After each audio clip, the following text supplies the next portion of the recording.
गोपालपुर निर्वाचन मंडली केलुआपल्ली ग्राम पंचायतर बहु बीजेपी कर्मी और ब्रह्मपुर दुई वरिष्ठ बीजेपी नेता दल छाड़ी बीजेडी रे मिशिछंती। गोपालपुर विधायक प्रार्थी विक्रम पंडा बासभवन में बीजेडी मिश्रण पर्व अनुष्ठित होईछि। कर्मी मानंकु उत्तरीय पिंधाई दल को स्वागत करा जायतिला। मुख्यमंत्री नवीन पट्टनायक नीति और आदर्श रे अनुप्राणित होई बिजु जनता दल रे योगदान करिथिबा कहिसंती। दल रे शामिल होइथिबा बीजेपी कर्मी एहा स मुख्यमंत्री विभिन्न उन्नतिमूलक कार्य लोकों पाखरे पहुंचाइबा पई बीजेपी छाड़ी बीजेडी रे जोग दैथिबा कहिसंती। ए मिश्रण पर्व रे बहु वरिष्ठ बीजेडी नेता और युव महिला कर्मी उपस्थित थिले। केलुआपल्ली पंचायतर किसी युवक बंधु आमर 16 जन युवक बंधु आमर अजु नायक नेतृत्व आज विजु जनता दल सामिल होती।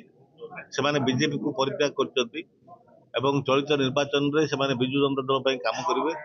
माननीय मुख्यमंत्री आदर्श अनुप्राणित हो माननीय मुख्यमंत्री जो डेवलपमेंट रूपांतरण कार्यक्रम में आदृत हो सहित माननीय मुख्यमंत्री को गोपाल प्रति जो भाई भाव गोटे दायित्वबोधता रही जहाँ प्रतिफलन आज गोपालपुर देखा जाऊँ आधार कर आज समस्ते युवक मैंने आज विजु जनता दल सामिल होती। यह सहित आम जड़े सीनियर नेता जड़े आम सीनियर सिटीजन काशीनाथ साहू महोदय 37 वार्ड सी आज विजु